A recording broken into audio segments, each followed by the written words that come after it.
கர்த்தருடைய பரிசுத்த நாமத்துக்கு மகிமையுள்ளதாக. என காலை வேளையிலே உங்களை சந்திப்பதிலே நான் மன மகிழ்ச்சி அடைகிறேன். இந்த நாளிலும் ஆவியானவர் சபைக்கு சந்தோஷத்தினால் நிறைக்க பண்ண போகின்றார். அல்லேலூயா. உலகமும் நகைக்கும், நீங்களோ அழுது புலம்புவீர்கள், ஆனாலும் உங்கள் துக்கம் சந்தோஷமாய் மாறும். என்னை கேட்டுக்கொண்டிருக்க தேவனுடைய ஜனமே, நமக்கு எது ஒன்றுமே கர்த்தர் அனுமதியாமல் நம் வாழ்க்கையிலே வருகிறதில்லை. எல்லாம் கர்த்தர் அனுமதித்ததன் பேரில் தான் நமக்கு சந்தோஷம் வருகிறது, துக்கம் வருகிறது, பாடுகள் வருகிறது, சஞ்சலங்கள் வருகிறது, உபத்திரவங்கள் வருகிறது. எது ஒன்றுமே தேவன் அனுமதியாமல் நம் வாழ்க்கையிலே வரப்போகிறதில்லை, வருகிறதும் இல்லை, வந்ததும் இல்லை. ஆகையால் இந்த நாளிலே கர்த்தர் உங்களை பார்த்து சொல்லுகிற ஒரு காரியம், உங்கள் துக்கம் சந்தோஷமாய் மாறும்.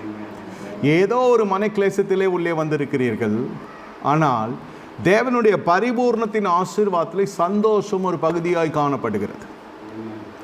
சந்தோஷத்தை கெடுக்கிறதுக்குரிய ரகசியங்கள், சந்தோஷத்தை குலைக்கிறதுக்குரிய சில காரியங்களை குறித்தும் நாம் இந்த நாளிலே அறிய வேண்டும் என்று கர்த்தருடைய ஆவியானவர் விரும்புகின்றார். பிரியமான தேவனுடைய ஜனமே, இந்த நாளிலே நடக்கப் போகிற காரியங்கள், இனி வருகிற நாட்களிலே நடக்கப் போகிற காரியங்கள் உங்கள் வாழ்க்கையிலே மிகப்பெரிய சந்தோஷத்தை கொண்டு வந்து சேர்க்க போகிறது.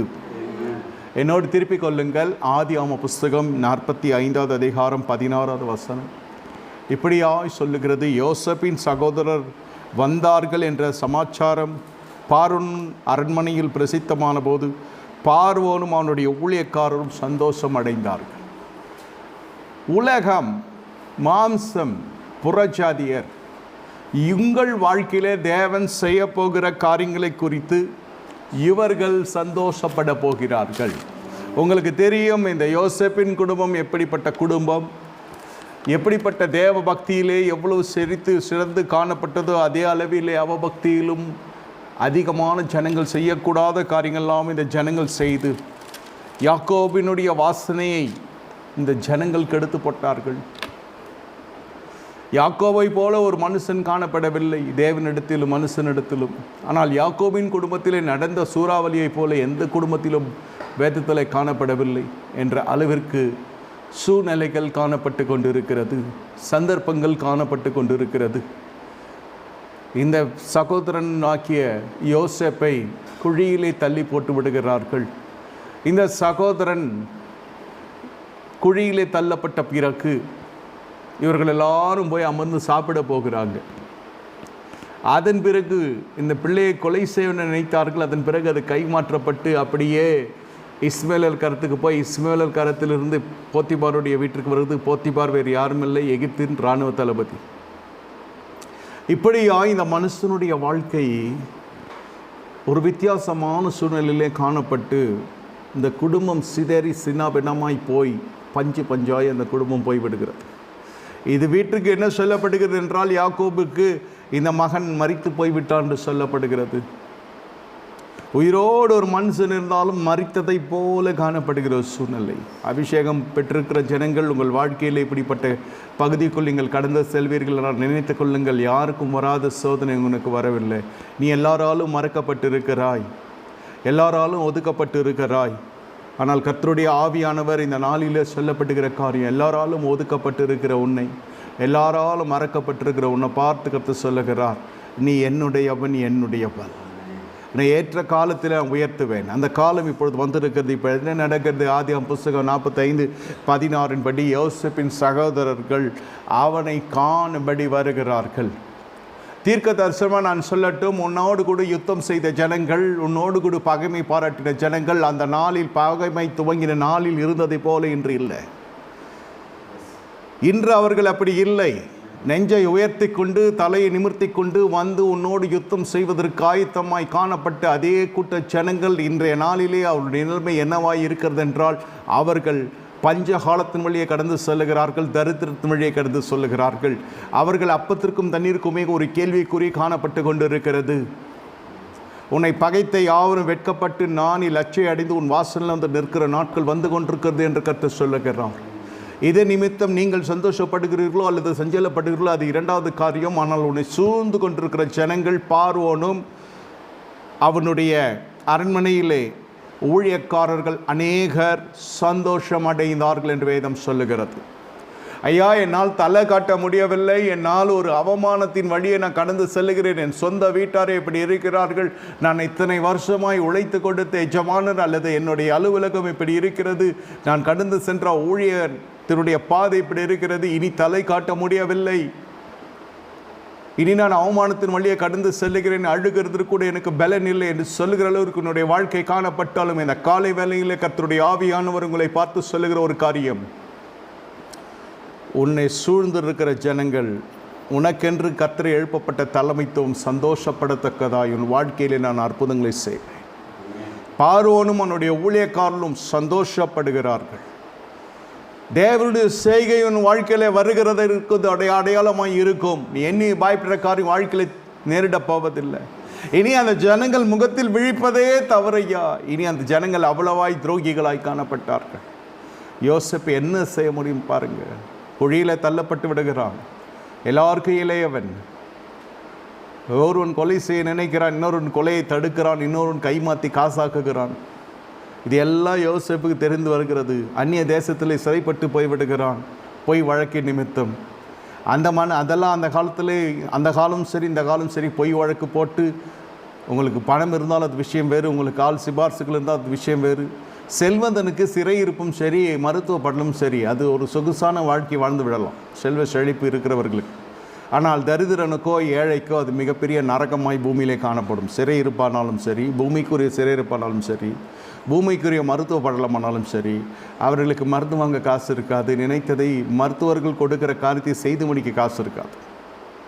இந்த வியாதி எனக்கு வரலாமா, இந்த சோதனை எனக்கு வரலாமா, கர்த்தர் தெரியவில்லையா, கர்த்தருக்கு கண் இல்லையா, இப்படிப்பட்ட சுவாசங்களாக எழும்புவதற்கான காரணம் என்னவென்றால் அவனிடத்தில் இருப்பு இல்லை. அவன் என்ன செய்வான்? எவ்வளோதான் கடன் வாங்க முடியும்? வாங்கின கடனை அடைக்க வேண்டும் அல்லவா?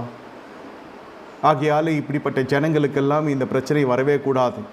ஆனால் அப்படி வந்து விடுகிறது. ஆனால் கர்த்தர் என்ன செய்கிறார்? சிறைச்சாலையில் இருக்கிறவனை கர்த்தர் அப்படியே சிங்காசனத்துக்கு உயர்த்துகிறார். அல்லேலூயா. அதுதான் தேவன். பரிசுத்தாவை பெற்றிருக்கிறோம். நீங்கள் அந்த ஆவியை மட்டும் காத்துக்கொள்ளுங்க, ரட்சிப்பை காத்துக்கொள்ளுங்க. அதன் பிறகு ரட்சிப்பும் பரிசுத்தாவியும் உன்னை காத்துக்கொள்ளும். உன்னை மட்டும் காக்காது. உனக்குள் இருக்கிற அபிஷேகம் தேசத்தையே காக்கும். உனக்குள் இருக்கிற அபிஷேகம் உன்னுடைய இழந்த ஜனங்களை கொண்டு வர செய்யும். அதுதான் பரிசுத்தாவினுடைய கிரியை. அபிஷேகம் என்றால் அந்நிய பாஷை, ஆராதனை, ஆர்ப்பரிப்பு, அலங்காரம், ஆவிக்குரிய ஸ்தலங்களில் மட்டுமல்ல. இந்த அபிஷேகம் என்று சொல்லப்படுகிற காரியம் உன்னுடைய வாழ்க்கையிலே பல பகுதிகளில் பல விதங்களாய் கிரியை செய்யும். ஒரு காலகட்டத்தில் இந்த அபிஷேகம் இருந்தும் இந்த மனுஷன் எந்த விதமான தேவனுடைய செய்கையிலே காணப்படாத ஒரு பகுதி காணப்படுகிறது. இவன் அபிஷேகிக்கப்பட்டவன் என்பது உண்மைத்தான். முதலிலே இந்த அபிஷேகம் என்ன செய்கிறது என்றால், இந்த அபிஷேகம் தேவனுடைய வார்த்தையை கொண்டு வருகிறது. எந்த இடத்தில் இருக்கிறாயோ அந்த இடத்திலே உன்னை கொண்டு கர்த்தர் தம்முடைய சித்தத்தையும் தன்னுடைய சத்தத்தையும் வெளிப்படுத்துவார். அதை கேட்கிற ஜனங்கள் பாக்கியவான்கள். அதை கேட்டு விசுவாசிகள், கடைபிடிக்கிறவர்கள் ஆசீர்வதிக்கப்பட்டவர்கள். ஆனால் உன்னை நிராகரிக்கிறவர்கள் அவர்களுக்கு ஐயோ. எப்பொழுது யோசேப்பின் வாயிலிருந்து தீர்க்க தரிசனம் வந்ததோ அப்பொழுது யாக்கோபுக்கும் யோசேப்புக்குமே, தகப்பனாகிய யாக்கோபுக்கும் மகனாகிய யோசேப்புக்கும் ஒரு இடைவெளி வந்து விடுகிறது. இதுதான் தீர்க்க தரிசனத்தினுடைய மிகப்பெரிய ஒரு வல்லமை. உன்னை வெறுக்கிறார்களா? நீ சத்தியத்தின்படி நடக்கிறபடினால் உன்னை வெறுக்கிறார்களா? கவலைப்படாதிருங்க. கர்த்தர் பார்க்கிறார். தன் ஆவியை பெற்ற மனுஷனை தூஷிக்கிறதும் அல்லது அவமதிக்கிறதையும் பார்த்து கொண்டு கர்த்தர் சும்மா இருப்பதில்லை. கர்த்தர் அப்படியே அந்த மனுஷனை நகர்த்தி கொண்டு வருகிறார். அதுதான் எழுத்தின்படி நம் பிள்ளைகள் செய்கிற துரோக காரியங்கள், சகோதரர்கள். ஆனாலும் அழைத்த தேவன் முள்ளவர். கர்த்தர் முடிவு வரைந்தும் இந்த மனுஷனை நடத்த வல்லவராயிருக்கிறார். இவனுடைய உண்மையையும் கர்த்தர் இந்த சமயத்தில் சோதிக்கிறார். தேவன் வந்து தடுக்கவில்லை. உங்களுக்கு வருகிற உபத்திரவத்தில் தேவன் வந்து தடுக்க வேண்டும். உங்களுக்கு தீங்கு செயலை உடனுக்குடன் கர்த்தர் நியாயம் தீர்க்க வேண்டும் என்று மனம் என அங்கலாய்க்கலாம். ஆனால் தேறின மனுஷன் கிறிஸ்துவுக்குள்ளே ஒருவன் தேறினவன் என்ன செய்வான் என்றால், போதும் கர்த்தாவே என்று சொல்லுகிறது ஒரு வழக்கமாய் பழைய ஏற்பாட்டு பரிசுத்தவான்கள் வாழ்க்கையிலே காணப்பட்டது. ஆனால் புதிய ஏற்பாட்டிலே இரத்தத்தின் உடன்படிக்கையிலே ஊழியக்காரர்கள் ஆகியிருக்கிற நமக்கு கர்த்தர் என்ன செய்கின்றார்? ஆண்டவரை தாங்கிக் கொள்ள பெலன் தாரும். ஆவியானவர் தம்மை வாக்கு கடங்காத பெருமூச்சலோடு நம்முடைய பலவீனங்களுக்காக வேண்டுதல் செய்கிறாய். கர்த்தர் நம்மை அபிஷேகித்திருக்கிறார். ஆகியால் நம் பலவீனங்களுக்காக ஆவியானவர் வேண்டுதல் செய்கின்றார். அந்நிய பாஷையினுடைய ஒரு அடையாளமும் அனுகூலமும் இது. ஆவியானவர் நம்முடைய பலவீனங்களுக்காக வேண்டுதல் செய்கிறார் இருக்கிறார். அதற்காக தான் பரிசுத்த ஆவியானவர் உங்களுக்கு அருளப்பட்டிருக்கிறார். இப்படிப்பட்ட அபிஷேகத்தை உடைய நீங்கள் என்ன சொல்ல வேண்டும்? போதும் கர்த்தாவே என்று பழைய ஏற்பாட்டு ஜனங்கள் சொன்னதைப் போல சொல்லாமல், பழைய ஏற்பாட்டு ஜனங்கள் மோசே சொல்லுகிறார், யோனா சொல்லுகிறார், எலியா சொல்லுகிறார், இவர்களெல்லாம் என்ன சொல்லுகிறார்கள்? போதும் கர்த்தாவே, என் ஜீவனை எடுத்துக்கொள், நான் இருப்பதை காட்டிலும் மரித்தால் நல்லமாய் இருக்கும். ஆனால் நம்முடைய வாழ்க்கையில் அப்படியெல்லாம் சொல்ல வேண்டிய அவசியமில்லை. அப்படிப்பட்ட சொல்ல வேண்டிய கால காரியமும் காணப்படவில்லை. என்னத்தான் மரணத்துக்கு எதுவான நம்முடைய சூழ்நிலைகள் காணப்பட்டாலும் நமக்கு ஆவியானவர் இருக்கிற பட்சத்தில் ஒருவன் கர்த்தர் நம் பட்சத்தில் இருந்தால் நமக்கு விரோதமாய் நிற்பவன் யார்? நாம் விரோதியின் பக்கம் போய்விடக்கூடாது. அதுதான் காரியம். நாம் விரோதியின் பக்கம் போகாமல் நாம் இருக்கிற வரைக்கும் கர்த்தர் நம்முடைய பட்சத்தில் இருப்பார். நீங்கள் கர்த்தரோடு இருந்தால் கர்த்தர் உங்களோடு கூட இருப்பார். இன்றைய நாளினுடைய செய்தியினுடைய துவக்கத்தை மட்டும்தான் சொல்லியிருக்கிறேன். இனி வருகிற நாட்கள் உன்னை சிறுமைப்படுத்தின ஜனங்கள், உன்னை கொடுமைப்படுத்தின ஜனங்கள் உன் அண்டையிலே வந்து நிற்கப் போகிறார். அதை உன்னை சூழ்ந்திருக்கிற ஜனங்கள் யாவரும் காணப் போகிறார்கள். இதற்கு ஒத்தாசை வருகிற தேவனுடைய வார்த்தை என்னவென்றால், சங்கீத புஸ்தகம் 126 1வது அதிகாரத்தை நீங்கள் பாருங்கள். சீயோனின் சிறையிருப்பை திருப்பும் போது, கர்த்தர் திருப்பும் போது சொப்பனம் காண்கிறவள் போல் இருந்தோம். அப்பொழுது நம்முடைய வாய் நகைப்பினால் நம்முடைய நாவு ஆனந்த சத்தியத்தினால் நிறைந்தது. அப்பொழுது கர்த்தர் இவர்களுக்கு பெரிய காரியங்களை செய்தார் என்று புறஜாதிக்குள்ளே சொல்லிக் கொண்டார்கள். கர்த்தர் நமக்கு பெரிய காரியங்களை செய்தார், இது நிமித்தம் நாம் மகிழ்ந்திருக்கிறோம். அல்லேலூயா. பிரியமான தேவனுடைய ஜனமே, புற ஜாதிகள் இதுவரை உன் அவமானத்தை கண்டிருக்கிறார்கள். அது ஒரு சோதனை காலம், உன கர்த்தர் பக்குவப்படுத்துகிற காலம். புற ஜாதியர்கள் மத்தியில் நீ தூஷிக்கப்பட்டிருக்கலாம். தானியேல் இப்படி தான் புறஜாதிகளுக்கு மத்தியில் தூஷிக்கப்பட்டார். அபிஷேகம் பண்ணப்பட்ட நல்ல மனிதன், ஜெபிக்கிற மனிதன். ஜெபிக்கிறவர்களுக்கு சோதனை வராதா என்று கேட்டால் வரும். அந்த சோதனையை சாதனையாய் மாற்றி கொள்ளுகிறது தான் அபிஷேகம். உங்களுக்கு எப்பொழுது பிரச்சனை கொடுக்க ஜனங்கள் எழுப்பினாலும் நினைத்து கொள்ளுங்கள், உங்களுக்கு கூடுதல் ஆசீர்வாதம் வரப்போகிறது. என்னிடத்தில் யுத்தம் பண்ணின எல்லாரும் தோற்று போனார்கள் என்று நீ சொல்லுகிற நாட்கள் வரப்போகிறது. எனக்காக கர்த்தர் யுத்தம் செய்தார் என்று சொல்லுகிற நாட்கள் வரப்போகிறது. உங்களுக்கு அந்த யுத்தத்தை குறித்த வாசனை இல்லை, உங்களுக்கு அந்த சூதை குறித்த அறிவு இல்லை, ஞானம் இல்லை, சந்தோஷம். கர்த்தருக்குள்ளே மகிழ்ச்சியாக இருக்கிறேன். எந்தவித வினையான செயல்கள், எந்த விதமான குறுக்கு வழியும் உங்களுக்கு தெரியாமல் இருந்தால் நலமாய் இருக்கும். நல்லது, அது தெரியவில்லை. ஆனால் சத்துருக்களுக்கு எல்லா குறுக்கு வழியும் தெரியும். அது அவர்களுடைய போதாத காலம். ஐயா, எனக்கு இந்த உலகத்தின் சூது தெரியவில்லை, இந்த உலகத்தின் வேஷத்தோடு என்னால் வேஷம் போட முடியவில்லை, ஆனால் நானும் தாக்கப்படுகிறேன், என்னை மீட்பதற்கு ஆள் இல்லை என்று நீங்கள் சொல்வீர்கள் என்றால் ஒன்று தெரிந்து கொள்ளுங்கள், கர்த்தருடைய வேலை வந்திருக்கிறது. உங்கள் வாழ்க்கையிலே உங்கள் சிறையிருப்பை கர்த்தர் திருப்புகிற வேலையாக இந்த காலை வேலை காணப்படுகிறது. இதற்காகவே நாம் சந்தோஷப்பட வேண்டும். அல்லேலூயா. கர்த்தர் சிறையிருப்பை திருப்புகிற பொழுது அது பூமி எங்கும் ஒரு பேச்சு வருகிறது. கர்த்தர்களுக்கு சிறையிருப்பை திருப்பினார், கர்த்தர் இவர்களுக்கு பெரிய காரியங்களை செய்தார். அல்லேலூயா. கர்த்தர் இவர்களுக்கு பெரிய காரியங்களை செய்தார், கர்த்தர் தான் இவர்களுக்கு செய்தார் என்று சொல்லுவார்கள். நீங்கள் மீகா எழுதின தீர்க்கதரிசனம் 7வது அதிகாரம் 15வது வசனத்தில் வாசித்தாலும் இந்த வார்த்தையினுடைய நங்கூரம் அங்கு இருக்கிறது. எகிப்து தேசத்தின் புறப்பட்ட நாள் காண செய்த அதே அதிசயங்களை காண செங்கடல் திறக்கப்படுகிறதெல்லாம் சாமானியமான காரியமா? யோசித்து பாருங்கள். புற ஜாதிகள், புற தேசத்தார் அனைவரும் பயப்பட ஆரம்பித்தார். இனி வருகிற நாட்கள் கர்த்தர் உன்னுடைய வாழ்க்கையில் செய்யப்போகிற காரியங்களை குறித்து, நீ வாசம் செய்து கொண்டிருக்கிற இடங்கள், நீங்கள் வேலை பார்த்து கொண்டிருக்கிற இடத்தில் இருக்கிற ஜனங்கள், உங்களை சுற்றி அறிந்த ஜனங்கள், அறியாத ஜனங்கள் அநேகர் இனி வருகிற நாட்கள் தேவனுடைய செய்கையின் வாழ்க்கையில் இறங்குறதை குறித்து பயப்பட போகிறார்கள். அவர்கள் வாயடித்து போக போகிறார்கள் என்று கர்த்தர் சொல்லுகிறார். கர்த்தர் உனக்கு பெரிய காரியங்களை செய்தார் என்று நீ சொல்வதை விட புற ஜாதியர்கள் சாட்சி கூறுவார்கள். அல்லேலூயா. யாத்திராகமம் புஸ்தகம் 32வது அதிகாரம் 10வது வசனம் சொல்லுகிறது. யாத்திராகமம் 34:10 மன்னிக்கவும். இதோ பூமி எங்கும் இந்த ஜாதிகளிடத்தில் செய்யப்படாத அதிசயத்தை உன் ஜனங்கள் ஆர்வத்தில் நான் செய்வேன். உன்னோடு கூட நான் செய்கிற காரியம் அது பயங்கரமாக இருக்கும். உன் ஜனங்கள் யாவரும் என் செய்கையை காண்பார்கள்.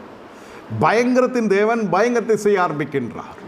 சரியான தலைமைத்துவத்தின் கீழ் இருக்கிற ஜனங்களுக்கு சரியான அபிஷேகம், சரியான தலைமைத்துவம், சரியான வார்த்தை, சத்தியம், இவைகள் எல்லாம் வருகிற பொழுது தேவனுடைய செய்கை தங்கு தடையின்றி வரும்.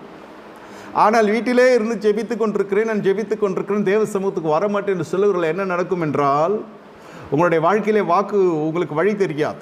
உங்கள் ஜபங்கள் கேட்கப்பட்டால் தேவன் உங்களை சிநேகிக்கிறார் என்று தெரியும். ஜபங்கள் கேட்கப்படாவிட்டால் நீங்கள் இன்னும் சோர்ந்து போய் பின்வாங்கி போய் பழைய பாவ வாழ்க்கைக்குள்ளே போய் முன்னிலையிலும் பின்னலுமே கேடுள்ளதாய் போய்விடுகிறது. அதனால்தான் தேவ சமூகத்துக்கு வரும்படியாய் நிர்பந்திக்கப்படுகிறது. அந்த தேவ சமூகம் உன்னை பக்குவப்படுத்துக்கு ஆத்துமாவை போஷிக்கிறது. ஆத்துமாவிற்கு செழிப்பிற்குரிய வார்த்தைகள், ஆத்தும செழிப்புக்குரிய சத்தியங்கள் பிரசங்கிக்கப்படுகிறது. அந்த செழிப்புக்குரிய சத்தியங்கள் நிபந்தனைக்குட்பட்டதாகவும் காணப்படுகிறது. அது நிர்பந்திக்கப்படுகிறது. அது கட்டளையாக எதிர்பார்க்கப்படுகிற தேவ சமூகம் உங்களிடத்தில் நிர்பந்திக்கப்படுகிறது. அந்த கட்டளைகளை நீ கீழ்ப்படியும்படி. அந்த கட்டளைகளை கீழ்ப்படித்து தான் உபவாச கூட்டம் சனிக்கிழமை வைக்கும். எது உன் மாம்சம் செய்ய முடியவில்லை அது உபவாசித்து செய்ய அபியாசப்படுத்திக் கொள்ளுகிற பொழுது உங்கள் வாழ்க்கையில் சுபைட்சமங்களை வாழ்க்கையின் கதவுகளை தட்டும். பலங்குண்டு திடமனதாயிரும் தேவனாய கர்த்தர் உன்னோடு கூட இருக்கிறார். போகும் இடமெல்லாம் இருக்கிறார். அன்றால் தேவன் என்னோடு கூட்டினால் இதெல்லாம் என் வாழ்க்கையில் நடப்பானேன் என்று ஒரு மனுஷன் கேட்கிறான் என்றால் அவனுக்கு தேவ சமூகம் தூரமாக இருக்கிறது என்ற அர்த்தம். தேவ சமூகத்தில் இருக்க மாதிரி தான் ஆலயத்துக்கு வருகிறதற்கும் ஆலயத்துக்கு வெளியில் இருந்த இந்த செய்திகளை கேட்பதற்கும் இருக்கிற வித்தியாசம். பலர் பல விதங்களில் கேட்கப்படலாம். அது புற ஜாதிகளுக்கு ஊடகத்தின் வெளியே கேட்கிறது. கைகள் நன்றாக இருக்கிறது, நாம் ஆலயத்துக்கு வந்து அமர்ந்து கேட்கிறது தவறு இல்லையே. தேவ சமூகம் ஆலயத்தின் நன்மையினால் உன்னை முடிசூட்டும். அந்த ஆலயத்தின் நன்மையை பெற்றுக்கொள்ளத்தான் ஆலயத்துக்கு வருந்தி அழைக்கப்படுகிறீர்கள். தேவன் இருளை வெளிச்சமாக மாற்றுகிற தேவன். ஆனால் உலகம் வெளிச்சத்தை இருளாய் மாற்றுகிற உலகம். நீங்கள் வெளிச்சத்தின் பிள்ளைகளாக இருக்கிறீங்க. இருளையும் வெளிச்சத்தையும் கர்த்தர் வெவ்வேறாய் பிரித்து எடுக்கிறார். இந்த புறஜாதி ஆலயத்துக்கு வருகிறது இல்லை, நீங்களும் ஆலயத்துக்கு வருகிறது இல்லை. அப்பொழுது என்ன இருக்குது வித்தியாசம்? எல்லாருக்கும் நடக்கிறதை போல் தான் எனக்கு நடக்க வேண்டும் சொல்லுகிற அளவுக்கு வந்துவிடும். சிறையிருப்பை கர்த்தர் திருப்பதற்கு முன்பு இவர்கள் மோசே என்ற மனுஷனோட தலைமைத்துக்குள் வருகிறார்கள், அடங்கி சேவிக்கிறார்கள். இது எல்லாம் தேவ செயலாய் காணப்பட்டு கொண்டிருக்கிறது. அவருடைய வாழ்க்கையில் நீண்ட காலம் காணப்பட்டிருக்கிற அடிமைத்தனம் முறிக்கப்படுகிறது. பொருளாதார பிரச்சனையாக இருக்கட்டும், அது பிள்ளை பேர் பிரச்சனையாக இருக்கட்டும், மலட்டுத்தன்மையாக இருக்கட்டும், குடும்ப வாழ்க்கையாக இருக்கட்டும், திருமணம் ஒழுங்காகாத விஷயமா இருக்கட்டும், எல்லாவற்றிலும் தேவனுடைய ஆசீர்வாதம் வர வேண்டும் என்று தான் கர்த்தர் விரும்புகின்றார். எல்லாருடைய வாழ்க்கையிலே சர்வசாதாரணமாக நடக்கிறது. உன் வாழ்க்கையிலே தாமதிப்பதற்கான காரணம் என்ன? இன்னும் நீ ஆயத்தப்படவில்லை.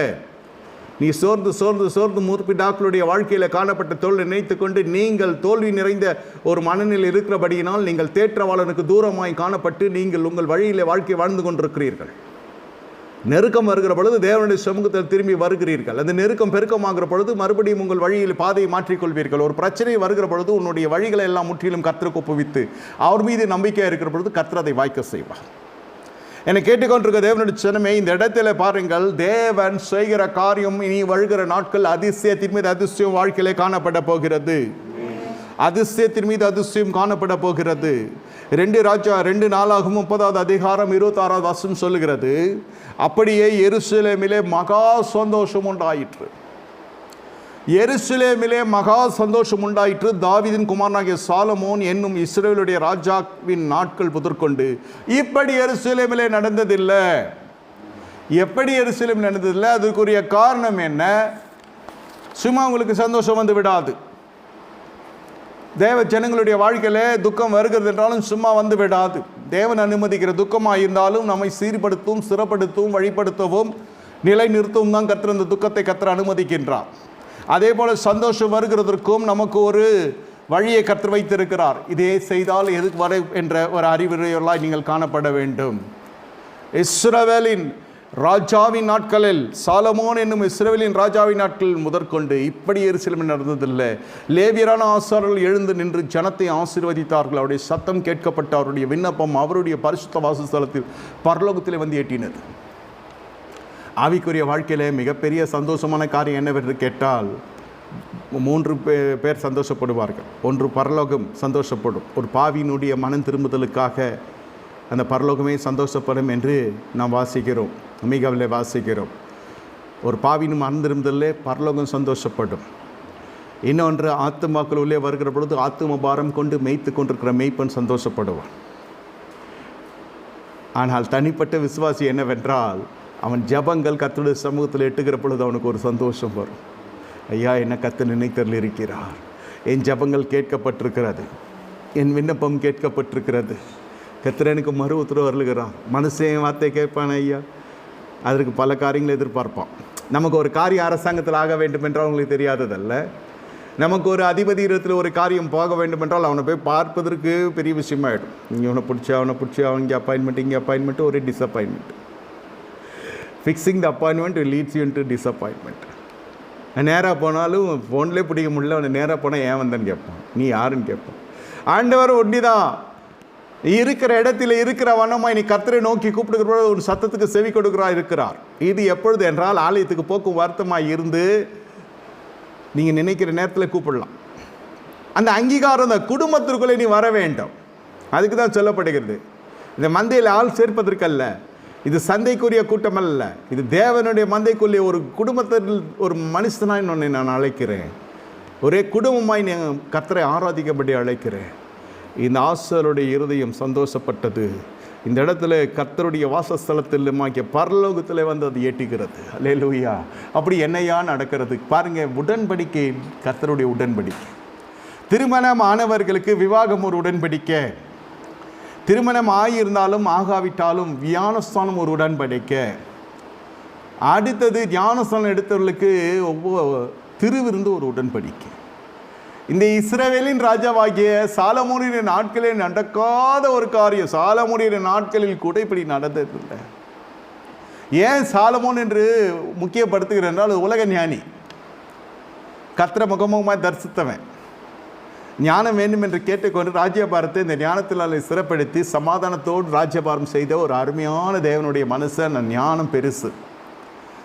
எல்லா ஞானம் இருந்து என்ன பிரயோஜனம்? என்ன செய்யக்கூடாது அதற்குரிய ஞானம் இல்லை. அது வாழ்க்கையிலே வீணாய் போனது தான் மிச்சம். நாட்கள் வரை இந்த ராஜ்யபாரம் இருந்தது. அடுத்தது பிள்ளைகளுடைய வாழ்க்கையிலே துண்டு துண்டாய் ராஜ்யபாரம் போனது. ஆனாலும் சாலமோனுடைய எல்லைகள் இந்து தேசம் வரை என்று எழுதப்பட்டிருக்கிறது. எஸ்தர் 1வது அதிகாரத்திலே வாசித்தால் 1வது வசனம் இந்து தேசம் நம்முடைய நாட்டையும் சேர்த்து சொல்கிறது. சாலமோனுடைய அந்த ஆளுகை கீழே ராஜ்யபாரத்தின் கீழே இந்து தேசமும் வந்திருக்கிறது. இங்கே வந்தோன்னே இந்த மனுஷன் கிட்டான். அப்படியே எடுத்துக்கொள்ளலாம், எப்படி எடுத்துக்கொள்ளலாம். புறச்சாதியர்கள் அவனுடைய வாழ்க்கைக்குள்ளே அனுமதித்து நிமித்தம் வாழ்க்கை தாறுமாறாய் போனது. இஸ்ரவேலின் தேவனை வழிபடுகிறதை விட அவர்கள் இருதயத்தை சாயா பண்ணுகிறார்கள். இந்த மனுஷன் சாய்ந்து போய் விடுகிறான். அதோடு அவனுடைய வாழ்க்கை முடிந்து விடுகிறது. நல்ல பரிசுத்தப்படுத்தி கர்த்தர் எடுத்துக்கொள்கிறார். சாலமோனுடைய வாழ்க்கை நல்ல விதவை கர்த்தர் முடித்து வைக்கின்றார். தாவீதோடு செய்த உடன்படிக்கை. இங்கு சாலமோனுடைய நாட்களில் நடக்காத ஒரு காரியம் நடந்தது என்றால் அந்த மனுஷன் அந்த உடன்படிக்கை பெட்டி எடுத்து போய் மறுமனையாட்டி இருக்கிற இடத்துல வைத்து விட்டான். அப்பொழுதே அது தீட்ட ஆரம்பித்து விட்டது. அப்பொழுது என்ன நடக்கிறது என்றால் இந்த மனுஷனுடைய வாழ்க்கையில் ஒரு ஞானம் வருகிறது. உடன்படிக்கை பெட்டியும் மறுமனையாட்டி ஒன்றாக இருக்க நல்லதில்லைன்னு சொல்லி இந்த இஸ்மேல் குமார்த்திகள் இருக்கிற இடத்திற்கு உடன்படிக்கும் ஒரு இடைவெளி உண்டு பண்ணுகிறான். அதன் பிறகு ஆலயத்தை கட்டுகிறான். ஆலயத்திலே மகாபரிசு ஸ்தலத்திலே கிருபாசனண்டையில் இந்த உடன்படிக்கை போய்விடுகிறார். ஆனாலும் இது நடக்கவில்லை. ஐயா, இப்பொழுது நடந்ததை போல சாலமோனுடைய நாட்கள் நடக்கவில்லை. சமாதானமான நாட்கள் நடக்கவில்லை. உன் முற்பிதாக்களிலே நடக்காத ஒரு அதிசயம் உன் வாழ்க்கையில் நடக்கப் போகிறது. உனக்கு முன்னே எழுவின பரிசுத்தவான்களுடைய வாழ்க்கையில் நடக்காத அதிசயங்கள் உன் வாழ்க்கையில் நடக்கப் போகிறது. அதனால் தான் சொல்லப்பட்டது, பூமி எங்கும் இந்த சாதியத்தில் நடைபெறாத காரியங்க, செய்திராத அதிசயங்க உன்னை ஜனங்கள் மத்தியிலே கர்த்தர் செய்ய போகின்றார். ஹல்லேலூயா. சகாயத்தை தீவிரிக்க பண்ணுகிற தேவனாக கர்த்தர் உன் வாழ்க்கையிலே கர்த்தர் தம் செய்கையை வெளிப்படுத்த வல்லவராய் காணப்பட்டு கொண்டிருக்கிறார்.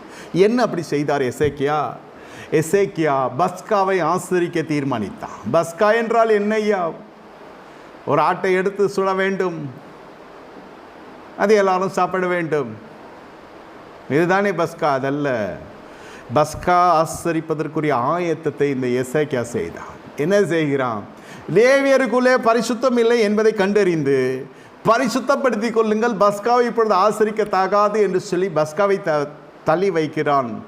அது சகல சமஸ்த இஸ்ரவேலுக்குள்ளும் அது நியாயமாய்ப்படுகிறது. நியாயமாய்ப்படுகிறது.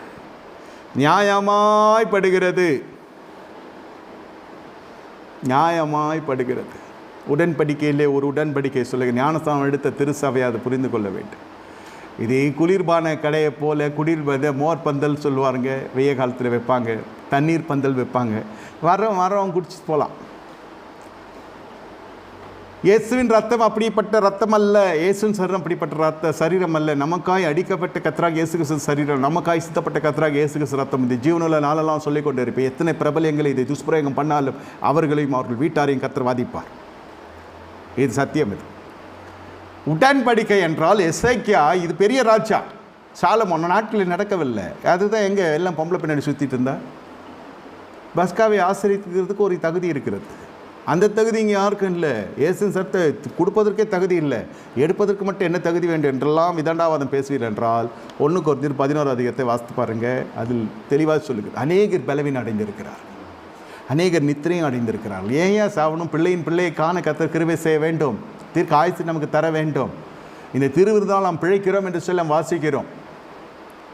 மனுஷன் அப்பத்தினால் மாத்திரம் தேவனுடைய வாயிலிருந்து புறப்பட்டு ஒவ்வொரு பிழைப்பான், தன் விசுவாச நீதிமான் பிழைப்பான். திருவிருந்தினாலும் பிழைப்பு இருக்கிறது. நம்முடைய நீதியினாலும் நாம் பிழைக்கிறோம். ரட்சிக்கப்பட்ட பிறகு கடைபிடிக்க வேண்டிய நீதி நியமங்களை குறித்து வேதம் சொல்லுகிறது. பிரியமான தேவனுடைய ஜனமே, இப்படியாய் ஞானஸ்தானத்தில் நாம் பிழைக்கப்படுகிறோம், திருவிருந்தில் பிழைக்கப்படுகிறோம், விசுவாசத்தில் பிழைக்கப்படுகிறோம், வார்த்தையில் பிழைக்கப்படுகிறோம், நம் கடைபிடிக்க வேண்டிய நீதியில் பிழைக்கப்படுகிறோம். மொத்தம் 6 விதமான பிழைப்பு கர்த்தர் நமக்கு தருகிறார். அதில் ஒன்று திருவிருந்தினுடைய பிழைப்பு. ஜீவன் வருகிறது, புது ஜீவன் வருகிறது. அவருடைய தழுவுகளை நினைவு கூறுகிறேன், அதுக்குரிய பரிசுத்தத்துக்கு என்று உபவாசிக்கிறேன், கர்த்தர் சமூகத்தில் தாமதித்தாலும் காத்து கொண்டிருக்கிறேன். அதே மனநிலையில் என்ன சொல்லுகிறான்? லேவியரே நீங்கள் உங்கள் பரிசுத்தப்படுத்திக் கொள்ளுங்க. இருக்கிற பரிசுத்தம் பத்தாதையா திருவிருந்துக்கு. நீங்கள் வரலாம் போகலாம், லேவியர் என்று அட்டை பணியில் காணப்படலாம், அதற்குரிய மானியங்களெல்லாம் அரசாங்கம் தரலாம், அதற்குரிய நன்மைகளால் நீ பெற்றுக்கொள்ளலாம். ஜனங்களுக்கு தெரியாது, ஆனால் எனக்கு தெரியும். நீ லேவியர்கள் சகோதரர்களுக்குள்ளே பரிசுத்தம் குறைச்சலாக இருக்கிறது, தயவு செய்து போய் பரிசுத்த குறைச்சலை எடுத்து போட்டு பரிசுத்தப்படுத்தி கொண்டு வாங்க. இன்னைக்கு எடுக்காவிட்டால் நாளைக்கு எடுக்கலாம். கிறிஸ்துவனுடைய சரீரத்துக்கு கொடுக்கிற ஒரு முக்கியத்துவம் அன்று பஸ்காவிலே ஆரம்பிக்கப்படுகிறது. பஸ்கா எடுத்தவனுக்கு தான் செங்கடல் திறக்கிறதே தவிர, பஸ்கா எடுக்காதவனுக்கு செங்கடல் அவனுக்கு அழிவுக்குரியதாய் காணப்படுகிறது. யாத்திராமத்தில் வாசிக்கிறோம் இல்லையா? பார்வோன் பின்தொடர்கிறான். அநேகர் வேதத்தை வாங்கி கொண்டு கூட வரலாம் கர்த்தருடைய சமூகத்துக்கு. பஸ்கா எடுக்க முடியாது, இங்கே கொடுக்க முடியாது. ஞானஸ்தானம் அப்படியே போல தான், ஒரு உடன்படிக்கை. அது கல்யாணத்துக்காக ஒரு ஞானஸ்தானம். இதெல்லாம் விளையாட்டான விஷயமாய் விளையாடி கொண்டிருக்கிறார்கள்.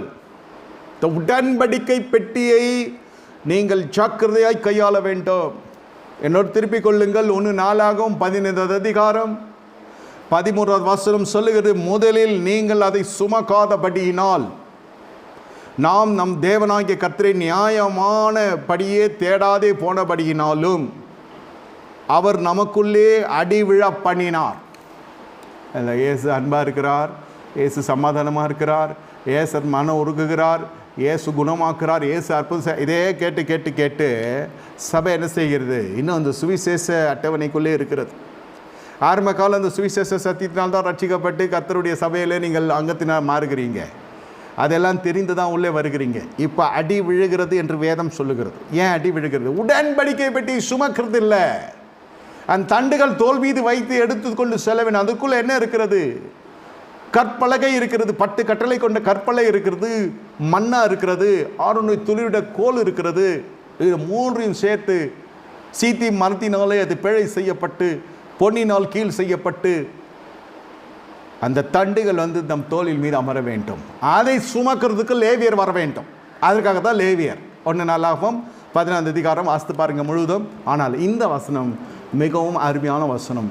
நீங்கள் நியாயமான முறையில் கர்த்தரை தேடாதபடியினால் கர்த்தர் நமக்கு அடி விழ பண்ணினார். தாவீது தாய் கர்த்தருக்குரிய காரியத்தில் அந்த மனுஷன் செய்த காரியம் பேசுகிறதுக்கே சிலருக்கு நோவுகிறது. கர்த்தர் அடிவிட பண்ணினார் அப்படி சொன்ன அடுத்த வாரம் எப்படி வருவாங்க? கர்த்தர் மனதுருக்கத்தின் தேவன், உண்மைதான் ஐயா. அதன் பிறகு அந்த தேவனை காலின் கீழ் போட்டு மிதிக்கிற ஒரு விசுவாசியை காணப்படுகிறான் அல்லவா? அது எதனால? இஷ்டப்படி வாழ்க்கை. சனிக்கிழமை இஷ்டப்படி வாழ்க்கை. அப்போ ஞாயிற்றுக்கிழமை நேர திருவுந்துக்கு வருகிறது. இந்த இடத்துல தாவீது சொல்லார், நாம் நியாயமான விதத்தில் தேடாதபடியினால. ஏன்? அதை எடுத்துக்கொண்டு போய் மாட்டு வண்டியில் வைத்து எடுத்துகிட்டு போனோம். அது ஒரு ஆட ஆரம்பிக்கிறது.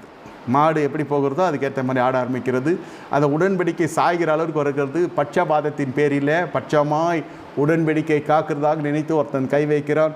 அவனை கர்த்தர் அடித்தார், அதே இடத்துல அவன் செத்து போகிறான். இதெல்லாம் நமக்கு 1 சாமுவேல் ஆரம்ப அதிகாரங்களிலே தெரிகிறது.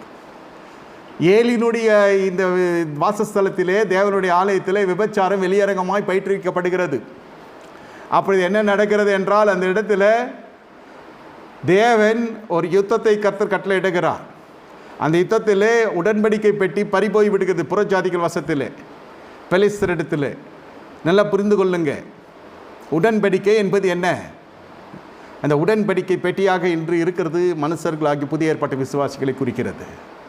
நீ ஒரு உடன்படிக்கை பெட்டி, உனக்குள்ளே சத்தியம் இருக்கிறது, உனக்குள்ளே ஆரோன் போல ஒரு கோல் இருக்கிறது, உடைய கோல் உடைய தடியனை தேற்றும் சங்கீதக்காரன் சொல்லுகிறான். வசனம், கற்பலகைகள், தேவனுடைய உபதேசம்.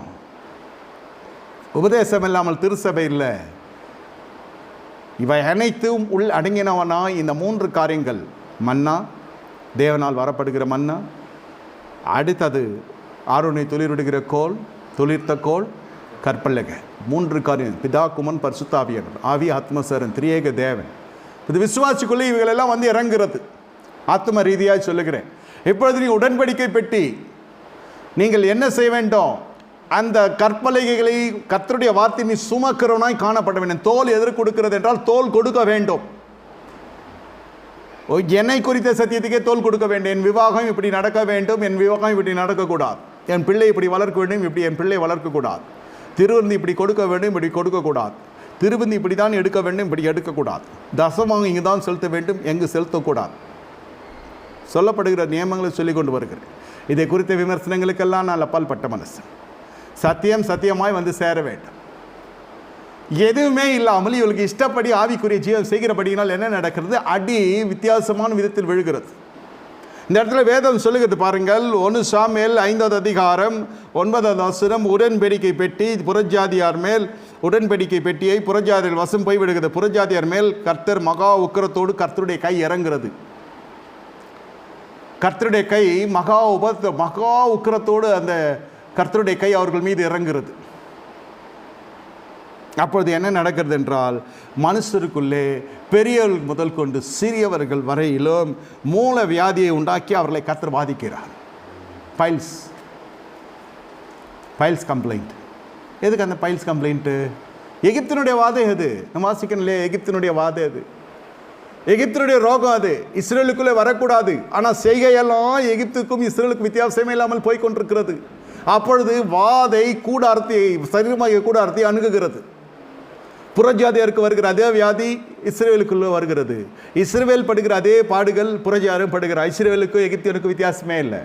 அப்போது நான் தேவனை எதற்கு ஆராதிக்க வேண்டும்? ஆராதிக்க வேண்டிய விதத்தில் ஆராதித்தால் உனக்கு இதற்கெல்லாம் நீங்களாக்கப்படுவாய். இதுக்குத்தான் ஆசாரன் வேணும், இதுக்குத்தான் தலைமைத்துவம் வேண்டும், இதுக்குத்தான் காரியங்கள் கர்த்தர் கைகூடி வர செய்வதற்கு தேவ சமூகம் வேண்டும், பலிபீடம் வேண்டும். இப்போ புரிகிறதா? தேவாலயம் எதற்கு என்று ஸ்தாபிக்கப்படுகிறது? ஏன் உங்களை வரும்படியாய் நிர்பந்திக்கப்படுகிறது? ஏன் பலதரப்பட்ட உணவுகள் மூலமாய் சரீரம் கெட்டு போவதைப் போல யூடியூப்பில் இப்படி ஸ்க்ரோல் பண்ணி பார்த்து கொண்டே இருந்து தலைப்புகளை பார்த்து தம்ப்நெயிலை பார்த்து உள்ளே போய் கேட்டு அது எல்லாம் உங்களை ஆத்மாவை செழிப்படை செய்தால் பரவாயில்லை. ஆத்மாவை செழிப்படைய செய்யாமல் உங்களுடைய வாழ்க்கையிலே ஆத்மாவிற்கு ஒரு சேதத்தை உண்டு பண்ணுகிற சத்தியத்தை கேட்கிற பொழுது என்ன நடக்கிறது?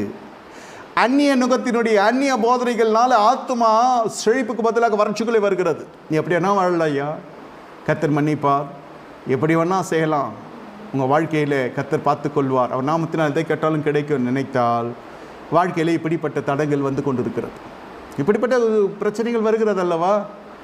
ஏன் இந்த யுத்தம்? இது உடன்படிக்கை பெட்டி அவர்கள் கருத்தில் போய்விடுகிறது. அவர்களுக்கு என்ன செய்வதுன்னு தெரியவில்லை. இந்த உடன்படிக்கை அவர்கள் வீட்டில் இருக்கிற வரைக்கும் பிரச்சனை. புறஜாதிகளோடு போய் திருமணம் செய்கிறது. நீங்கள் அந்நிய நோகத்தில் பிணைக்கப்பட வெகு பாடுபடுவான். உனக்குள்ளே ஆரோனுடைய கோல் இருக்கிறது, உனக்குள்ளே கற்பலைகள் இருக்கிறது, உனக்குள்ளே பண்ணா இருக்கிறது. நீ சுமக்கப்பட வேண்டியவன் உண்மைத்தான். ஆனால் உடன்படிக்கை எங்கே இருக்க வேண்டும்? கிருபாசனத்தில் இருக்க வேண்டும், மகாபரிசுத்தத்தில் இருக்க வேண்டும். எங்க மகாபரிசுத்த ஸ்தலமும் கிடையாது, கிருபாசனமும் கிடையாது, தலைமைத்துவம் கிடையாது, ஆசரன் கிடையாது, நல்ல மெய்ப்பன் கிடையாது, தேவசமமும் கிடையாது. அப்பொழுது உடன்படிக்கை பெட்டியே நீ எடுப்பார் கைப்பிள்ளையை காணப்படுவாய். கண்டவனே என்று பயன்படுத்தி விட்டு போகிறான். உங்களை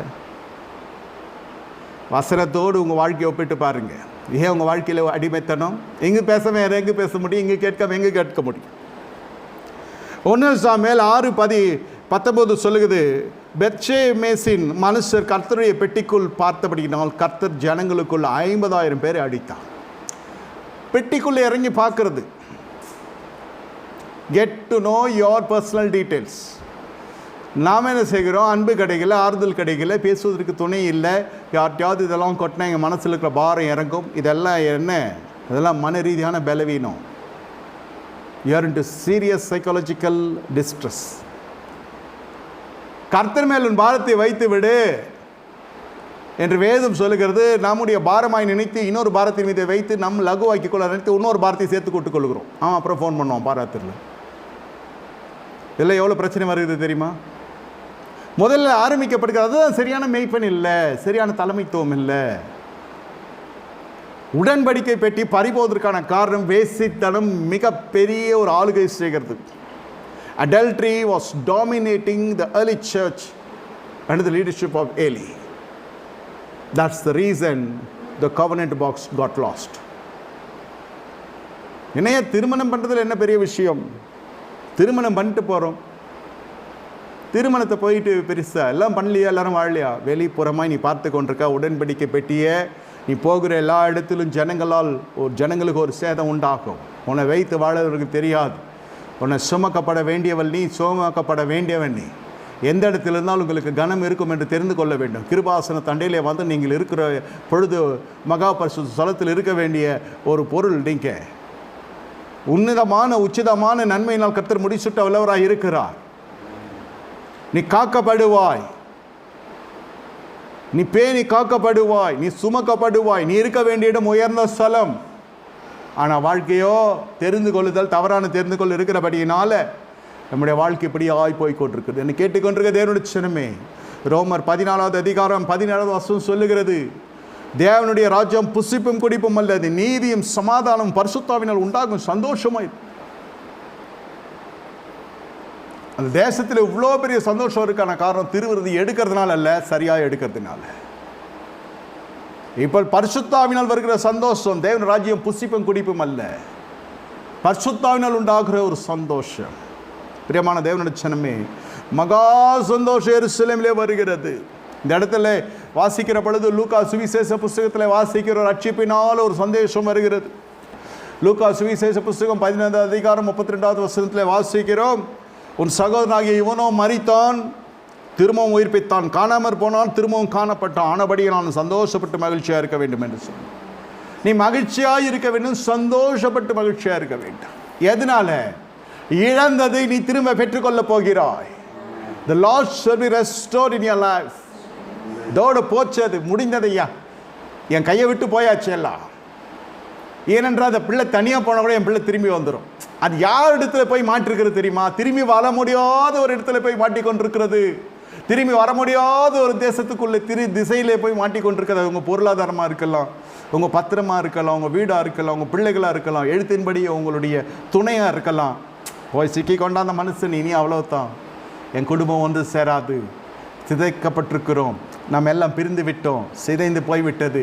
ஏதோ சில சந்தர்ப்ப சூழ்நிலைகளிலே ஒரு காலகட்டத்திலே கர்த்தருக்குள் வருகிறதுக்கு முன்பு நடந்திருக்கலாம், வந்த பிறகும் அறியாமலே நடந்திருக்கலாம். எதையோ நீங்கள் எழுந்து போட்டீங்க. கர்த்தர் சொல்லுகிறார், இழந்ததை நான் திரும்ப தரப்போகிறேன். உன்னிலிருந்து புறப்பட்டு போனதும் வீட்டை தேடி வரப்போகிறது. அல்லேலூயா. சபையினுடைய எல்லாருடைய ஈமையும் சீக்கிரம் முடித்தீங்க, பத்திரங்களெல்லாம் திரும்பி பெற்றுக்கொள்ள வேண்டும் என்று இயேசுவின் நாமத்தில் நான் கட்டளை எடுக்கிறேன். You all should come and testify for the Lord. The Lord has redeemed us. It's a sign of blessing for us. Children are sign of blessing for us. அதுபோய் இன்று நண்பர்கள் வட்டாரத்தில் இருந்தாலும் சேரக்கூடாத சேர்க்கல் இருந்தாலும் இயேசுவின் நாமத்தில் நான் சொல்லுகிறேன், அது திரும்பி வீடு தேடி வரப்போகிறது. ஆனால் வருகிற பொழுது தெரிந்து கொள்ளுங்கள், அதை ஏற்றுக்கொள்ளுகிற மனப்பக்கம் நமக்கு இருக்கும். போனதை போல் அது திரும்ப வருவதில்லை. சகோதரனாக இருக்கட்டும், மகனாக இருக்கட்டும், புருஷனாக இருக்கட்டும், மனைவியாக இருக்கட்டும், உங்களிடத்தில் யுத்தம் செய்து போன பொழுது இருந்த ஜனங்களுடைய வல்லமை இன்று இல்லை என்று மறுபடியும் நான் சொல்லுகிறேன். அன்று அவர்கள் சேம செழிப்போடு நெஞ்சை நிமித்தி தலையை உயர்த்தி உங்களோடு கூட தங்கள் பொய்ய பலத்தை காட்டுபடியாக எழுமினார்கள். நீங்களோ ஒடுங்கி போனவர்களைப் போல மறைந்து கொள்ள நினைத்தீர்கள். தேவனோ தம் கரத்தின் உள்ளவர்களை மறைத்தார், மூடினார், காத்தார், வழி நடத்தினார், உங்களை போஷித்தார், உடுத்துவித்தார், கனப்படுத்தினார். இப்பொழுது உனக்காய் யுத்தம் செய்து கர்த்தர் அவர்களை வாசலிலே கொண்டு வரப்போகிறார். அல்லேலூயா. உனக்கு விரோதமாய் உருவாக்கப்பட்ட எந்த ஆயுதம் வாய்க்காதே போகும். இந்த ஞானஸ்தானம் அடுத்த உடன்படிக்கை. இந்த ஞானஸ்தானம் என்பது அடுத்த உடன்படிக்கை. மத்தேயு சுவிசேஷ புஸ்தகத்திலே ஆண்டவருடைய மகன், பிதாவினுடைய ஒரே பேரான குமாரன் சொல்லுகிறார், இப்பொழுது இயேசு பிரதீரமாக 3வது அதிகாரம் மத்தேயு 3:15 சொல்லுகிறது, இயேசு அவனுக்கு பிரதியுத்தரமாக சொல்லுகிறார், இப்பொழுது இடங்கொடு, இப்படி எல்லா நீதியை நிறைவேற்ற நமக்கு ஏற்றதாக இருக்கிறது என்றார். அப்பொழுது அவருக்கு இடம் கொடுத்தான். இயேசு ஞானஸ்தானம் பெற்று ஜலத்திலிருந்து கரையேறின உடனே ஏதோ வானம் அவருக்கு திறக்கப்பட்டது. தேவாவியான ஒரு புறாவை போல் இறங்கினார். அன்றி வானத்திலிருந்து ஒரு சத்தம் உண்டாகி, இவர் என்னுடைய நேசகுமார், இவரில் நான் பிரியமாயிருக்கிறேன் என்று உரைத்தது. பாருங்க, இயேசு கிறிஸ்துக்கே ஒரு மூழ்கி ஞானஸ்தானம் தேவைப்படுகிறது என்றால் நமக்கு எம்மாத்திரம்? அந்த ஞானஸ்தானம் ஒரு உடன்படிக்கை, திருவிருந்து ஒரு உடன்படிக்கை, திருமணம் ஒரு உடன்படிக்கை. இந்த இடத்துல அந்த உடன்படிக்கை பெற்று கொண்டு போகிற பொழுது இந்த உடன்படிக்கைக்குரிய நல்ல நியம நீதிகளெல்லாம் இந்த மனுஷன் சொல்லுகிறார். யாரு? 1 நாளாகமும் 15வது அதிகாரத்தில் நம்முடைய தாவீது ஐயா சொல்லுகின்றார், லேவியரே நீங்கள் தான் சுமக்க வேண்டும். லேவியர் என்றால் கர்த்தருக்கென்று பிரித்தெடுக்கப்பட்ட ஒரு கோத்திரம். அது ஆலயத்தினுடைய வேலை மட்டும்தான் செய்யும். ஆனால் அந்த லேவியருக்குள்ளே பரிசுத்தம் ஒரு காலகட்டத்தில் குலைந்து போயிருக்கிறது. எசேக்கியா உணர்ந்து தான் சொல்லுகிறார், லேவியரே போய் உங்களை பரிசுத்தப்படுத்தி கொண்டு வாங்க, உங்களை நிராகரிக்கவில்லை, நீங்கள் மனம் திரும்பி பரிசுத்தத்தோடு வாங்க. அது எசேக்கியாவுடைய நிர்வாகம், அரசியல் நிர்வாகம். இங்கே தாவீது சொல்லுகிறார், கட்டளையிடுகிறார், முதலில் நீங்கள் அதை சுமக்காதபடியினால். லேவியரில் 12வது வருஷம் சொல்லுகிறது, அதற்கு அவர்களை நோக்கி 1 நாளாகும் 15-12, நீங்கள் பிதாக்களுடைய சந்ததியில் தலைவர், நீங்கள் இஸ்ரேலி தேவனாகிய கர்த்தருடைய பெட்டி அதற்கு நான் ஆயத்தமான ஸ்தலத்து கொண்டு வரும்படி உங்களையும் உங்கள் சகோதரரையும் பரிசுத்த பண்ணி கொள்ளுங்க. முதல் அது சுமக்கலையா, அதனால தான் நம்மளுக்கு அடி விழுந்தது வாழ்க்கையில். திருமணம் ஒரு உடன்படிக்கை, ஞானஸ்தானம் ஒரு உடன்படிக்கை, திருவிருந்து ஒரு உடன்படிக்கை. 3 காரியங்கள் தேவன் எதிர்பார்க்கிறபடி இல்லாமல் போனால் திருமணத்தில் என்ன செய்வது? ஆமாயா ஆட்சி, வாழ்விலும் தாழ்விலும் சுகத்திலும் துக்கத்திலும் இந்த மனுஷனோடு மனுஷன் இருக்கிறேன் என்று தேவ சமூகத்தில் சத்தியம் பண்ணி அது ஒரு பிரமாணம் அல்லவா? அதன் பிறகு அந்த திருமணம் எப்படி போகிறது? சில புயல்கள், சில சோகங்கள், சில தாக்குதல்கள், உறவினர் நிமித்தம் வருகிறது, நம்முடைய மதிக்கேட்டினால் வருகிறது, 3ஆம் நபர் உள்ளே வருகிறது. ஒவ்வொரு ஆசீர்வதிக்கப்பட்ட தேவ சமூகத்திலே ஆசீர்வதிக்கப்பட்ட திருமணமும் ஏதேன் தோட்டத்தை போல காணப்படுகிறது. சத்தியமாய் ஒரு வலு சர்வம் வரத்தான் செய்யும். நீங்கள் தான் உங்கள் குடும்பத்தை பார்த்து கொள்ள வேண்டும். இந்த உடன்படிக்கைக்கு கொடுக்கிற முக்கியத்துவம், இந்த குடும்பத்தில் நடக்கிற பிரச்சனைகளுக்கு காரணம் என்னவென்றால், உடன்படிக்கையில் 2 பேர் யாராவது ஒரு உடன்படிக்கை அறிந்து கொள்வார்கள். இன்னொருத்தர் என்ன நினைக்கிறார்கள் என்றால் அதை குறித்து ஒரு இருதயத்தில் அவமதிப்பு வரும். அதுதான் கடைசி வருஷம் 1 நாளாகமும் 15வது அதிகாரத்தில் வாசிக்கிறோம். இஸ்ரவேல் எல்லாரும் கம்பீரத்தோடு எக்காலங்களோடு பூரிக்கைகள் கைத்தாளங்கள் தொனியோடும் தம்புர்கள் சுரமணங்களோடு வாசிக்கிற சுத்தோடு கொண்டு வந்தாங்களாம். கர்த்தருடைய உடன்படிக்கை பெட்டி தாவீதின் நகரம் மட்டும் வந்தபோது சவுலின் குமார்த்தியாகிய மீகால் பலகனி வழியாய் பார்த்து தாவீது ராஜா ஆடி பாடி வருகிறதை கண்டு அவனை தன் இருதயத்திலே அவமதித்தான். நேரே அவமதிக்கிறதில்லை. இப்போ திருமணம் நோ டைரக்ட் டினையல். ஏன்னா ஊரே நம்மளை காரியம் உழுத்துறோம் இல்லையா? வாழாவிட்டின்னு பெண்ணை சொல்லும், அந்த புருஷனுக்கு அவ்வளோதான் மரியாதை, முடிஞ்சு போச்சு. அவனை ஒரு ஆண் என்றே கருதாது இன்றைக்கி இருக்கிற காலகட்டம். அதனால் பேருக்கு என்று அந்த வீட்டில் இருப்பாங்க, கணவனும் சரி மனைவியும் சரி. இந்த பிள்ளைகளுக்கு தாய் தகப்பனாக ஒரு வைபவங்களுக்கு போகிற பொழுது ஒரு பாசாங்க செய்கிற நடிகர்களாக நடித்து கொண்டிருக்கிறாங்க. உலகத்துக்கு ஒத்த வேஷம்னா எளிமையான வஸ்திரம் இல்லை, உண்மையான வஸ்திரம், ரட்சிப்பின் வஸ்திரம், கரைபடாமல் நடக்க வேண்டும். இங்கே நேரடியே ஒரு மனுஷனை அவமதிக்கிறாயே, ஒரு மனுஷனை அவமதிக்கிறாயே, அது எதனா இருந்துன்னு போட்டோம், திருமணத்துக்கு பிறகு சொல்லுகிறேன். அவமதிக்கிறா, இருதயத்தில் கணவனை அவமதிக்கிறா, அந்த உடன்படிக்கை அவமதிக்கிறா, அவருடைய ஆராதனை முறைமைகள்லாம் அவமதிக்கிறா. விரிவாக இதை கொடுத்து மற்ற அத்தியாயங்கள்லாம் எழுதப்பட்டிருக்கு. என்ன ராஜா, என்ன இஸ்ரேல் பெண்களுக்கு முன்பு நடனமாடி வருகிறாராமே என்று அந்த அம்மா கேட்கிறாள். அப்பொழுது கர்த்தர் அவருடைய கர்ப்பத்தை அடைத்தார் என்று வேதத்தில் வாசிக்கிறோம். அது பிறகு லூயிஸ் பட்டத்திலே பல்தியல் என்ற ஒரு மனுஷனுக்கு ஒரு ஆண் பிள்ளை பெற்றெடுக்கிறான். புருஷனுக்கு அடைக்கப்பட்ட கதவு அந்நியனுக்கு திறக்கப்படுகிறது. அதன் பிறகு சவுல் இறந்த பிறகு அவளை மறுபடியும் கொண்டு வந்து விடுகிறான் யோவாபின் மூலமாய். பாருங்க எல்லாம் நடக்கிறது. அவமதிப்பு. நீ அற்பமாக எண்ணுகிற பொழுது உனக்கு வனாந்திரம் நிச்சயிக்கப்படுகிறது. உடன்படிக்கைக்கும் உங்களுக்கும் அந்த திருமணம் என்ற உடன்படிக்கை உங்களை காக்காது. காரணம் என்ன? அது ஒருவரை ஒருவர் கனப்படுத்த வேண்டும், ஒருவரில் ஒருவர் அன்பாக இருக்க வேண்டும். அதுக்கு தான் அந்த உடன்படிக்கை. நீங்கள் டிக்கெட் வாங்குறீங்க, ஃப்ளைட்டில் விசா இருக்கிறது, டிக்கெட் இருக்குது, பிஸ்னஸ் கிளாஸு இருந்தாலும் நீங்கள் பட்டாசு எடுத்து மனம் விட்டுருவானா உங்களை? எல்லாம் சேர்ந்து போக வேண்டியது தான், அக்கினியாய் மாறிடும். எலக்ட்ரானிக் சிகரெட்டை யூஸ் பண்ண வேணான்னு சொல்லினே வரலாம். குடிக்கிறியா? எவ்வளோ வேணா குடி, படுத்துரு. அவன் சொல்கிறத சொல்கிறேன், நான் குடிக்க சொல்கிறேன். லிக்கர் சேவ் பண்ணுறாங்க இல்லையா இன்டர்நேஷ்னல் ஃப்ளைட்ஸில், அது கூட பரவாயில்ல. அதாவது எதுக்கு சொல்ல வர்றேன்னா, அதனுடைய நியம நீதிகள் வழியே போனால்தான் பறக்கவும் முடியும். இல்லாவிட்டால் உங்களால் எல்லாருக்கும் பிரச்சனை வந்துடும். அப்பொழுது அந்த மாலுமிக்கு எல்லா அதிகாரம் இருக்கிறது, அடுத்த டெஸ்டினேஷன் உங்களை இறக்கி விட்டுட்டு டேக் ஆஃப் பண்ண. இதெல்லாம் புரிந்து தான் சேர மூடிக்கொண்டு வர வேண்டும், உங்களை காத்து கொண்டு வர வேண்டும். அந்த சட்ட திட்டங்களுக்குள் வந்தால் தான் நீ காசு கொடுத்தாலும் பயணப்பட முடியும். இல்லாவிட்டால் உங்களை அனுமதித்தாலும் நடக்கும். நீங்கள் எவ்வளோ பெரிய அதிகாரியாக இருந்தாலும் சரி, எவ்வளோ பெரிய அரசியல்வாதியாக இருந்தாலும் சரி, எவ்வளோ பெரிய அதிபராக இருந்தாலும் சரி, எல்லாரும் சேர்ந்து போய்டும். ஐயா படுபாவி உட்காரியா இல்லை கம்முன்னு படியா, இதுதான் இருக்கும். நீங்கள் கேட்கறதெல்லாம் செய்ய முடியாது. கொஞ்ச நேரம் பயணம் இங்கேருந்து அங்கே போகிறதுக்குள்ளே பரலோகம் வரைக்கும் போகணுன்னா யோசித்து பாருங்கள். இங்கேருந்து அது 1 மணி நேரத்தில் போகிறதும் இருக்குது, ஒரு நாள் முழுவதும் போய் லண்டனில் இறங்குறதும் ஃப்ளைட்டும் இருக்குது. ஒரு நாள் முழுவதும் 24 மணி நேரம் முழுவதும் அந்த ஃப்ளைட்டில் இருக்கணும்னா எவ்வளோ பேச்சு, எவ்வளோ ரூல்ஸு, எவ்வளோ ரெகுலேஷன்ஸ். நீங்கள் வாழ்க்கையில் இன்னொரு இடத்துக்கு போகணுன்னாலே நீங்கள் சட்டத்திட்டத்தின் வழியே வரணும். பரலோகம் போகணுன்னா உடன்படிக்கை காத்து கொள்ளணுமா வேணாமா, என் இஷ்டப்படி நான் ஜீவிப்பேன் போ, வாழ்க்கை உடஞ்சிடும். அப்புறம் இப்போ என்னால் பிரச்சனை இல்லை, அவன் மாமியாரால் பிரச்சனை, மாமியார் கொஞ்ச நாளில் போயிடும், அது பரலோகத்துக்கு போயிடும். நீங்கள் மாமியாரை காமிச்சு உடச்சிக்கிட்டு நீங்கள் எங்கே போவீங்க? நிச்சயமில்லாத வாழ்க்கை. பரலோகத்துக்கு போவீங்களா, நரகத்துக்கு போவீங்களா, இல்லை 2வது திருமணம் செய்து கொண்டு அதில் ஒரு பிரச்சனை வந்தால் எங்கே போவீங்க? அப்புறம் முதல் திருமணமே எவ்வளோ தேவலான்னு சொல்கிற அளவுக்குலாம் வந்துடும். இருக்கிறதை எதற்கு உடைத்து கொள்ளுகிறீர்கள்? சுயம் சாக வேண்டும், ஆடம்பரம் இருக்கக்கூடாது. சரி, ஆடம்பரம் இல்லைனாலும் சுயம் இருக்கிறது இல்லையா, அது கண்டுபிடிக்க முடியாது. சுயம் இருக்கிறதா இல்லையான்னு கண்டுபிடிக்க முடியாது. You can't test people who possess ego. Whether they are egoistic or they are non-egoistic, you cannot identify them. It's only by the deeds you can able to understand. Situation will prove that. சூழ்நிலை தான் நிரூபிக்கும் சுயங்களுக்குள் இருக்கிறதா இல்லையான்னு. ஆனால் டக்குலாம் கண்டுபிடிக்க முடியாது. அவன் பார்க்கறதுக்கு பரிசுத்தவான போல் இருக்கலாம், உண்மையிலே பரிசுத்தவானாகவும் இருக்கலாம். ஆனால் அந்த பயண நீதிகள் தான்.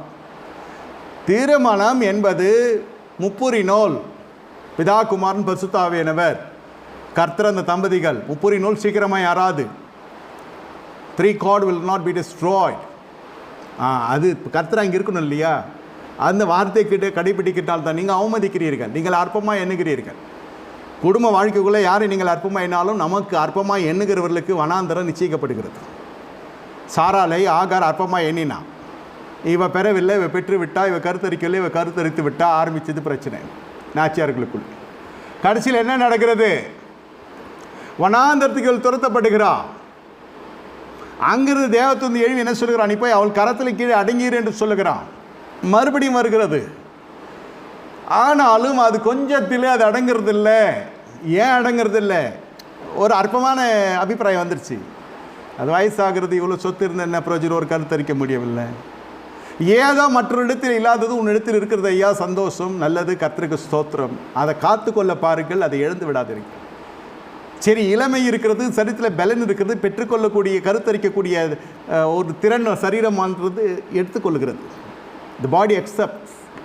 சிலது அக்செப்ட் பண்ண மாட்டேது, கலையுது. உங்களுக்கு அந்த கருத்தரிக்கப்படுகிறது, பிள்ளையும் பெற்றெடுக்கிறீங்க, ஆண் சிங்கக்குட்டியை பெற்றெடுக்கிறீங்க. சொல்லுவோம் இல்லையா? அதுக்கு சொல்கிறேன். இஸ்மவேல் வாழ்க்கை நீடிக்கலையே, புருஷனை விட்டுட்டியே, புள்ள பெற்றெடுத்து.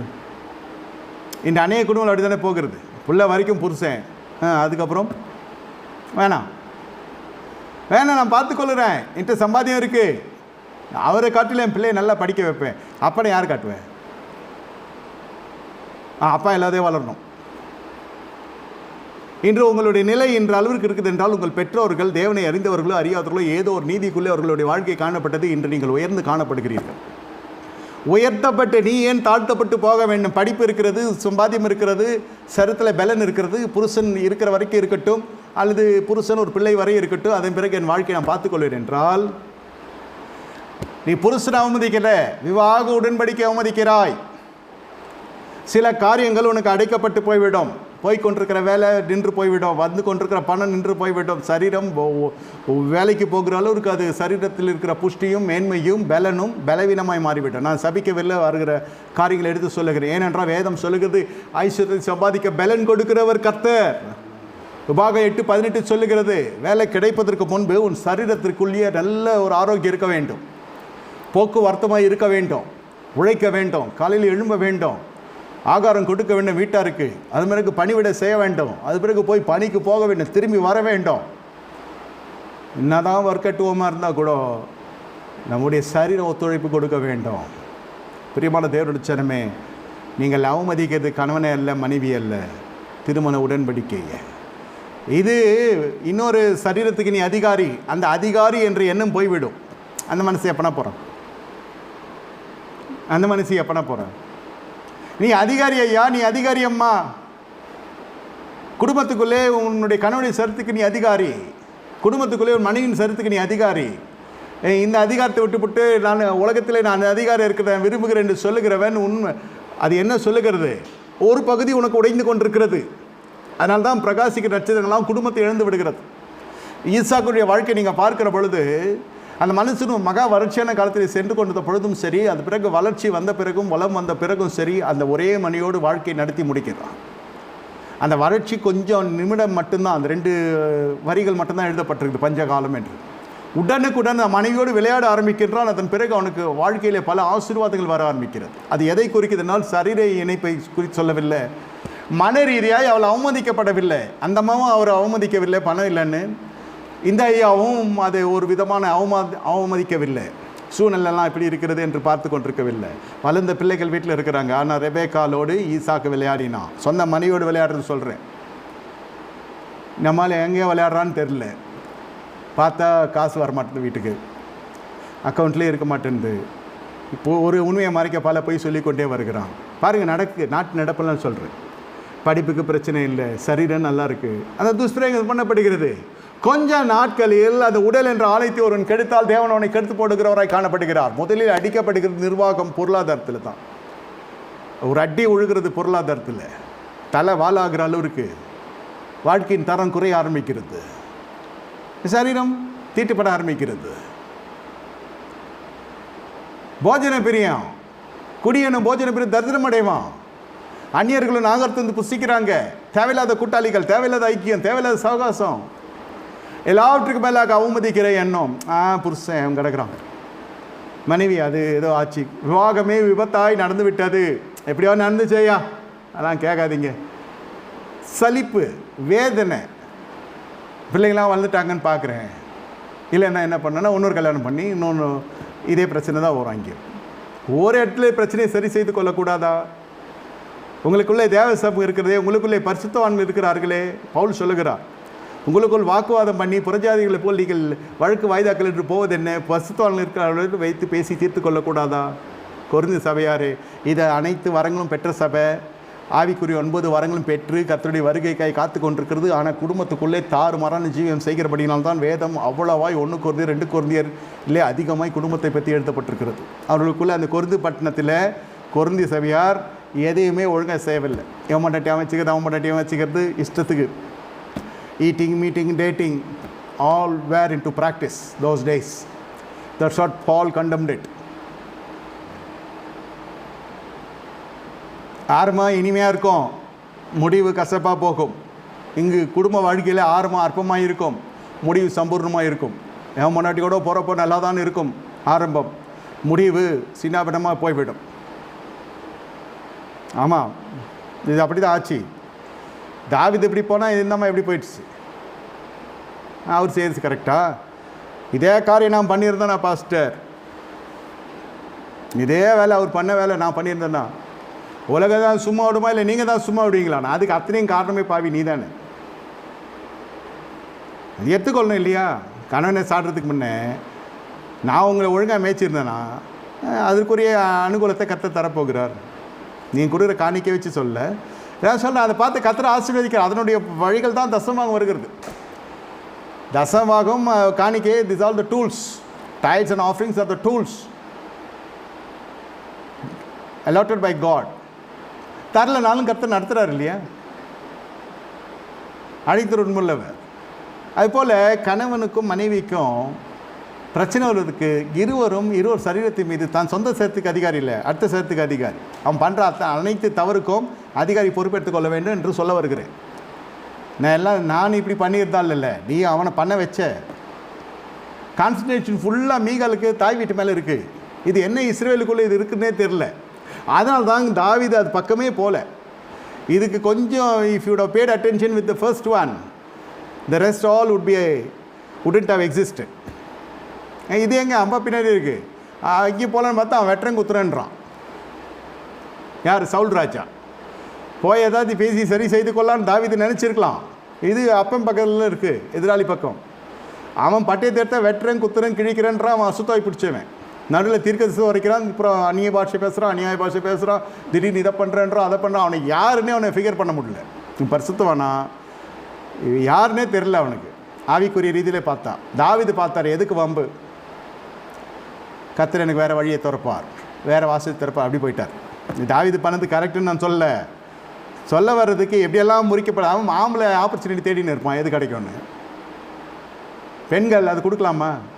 எதுக்காக இருந்தாலும் சரி, unless and until you permit someone, they will not go astray. பின்னாடியே மோப்பனாய் மாதிரிலாம் போயின்னு இருக்க முடியாது.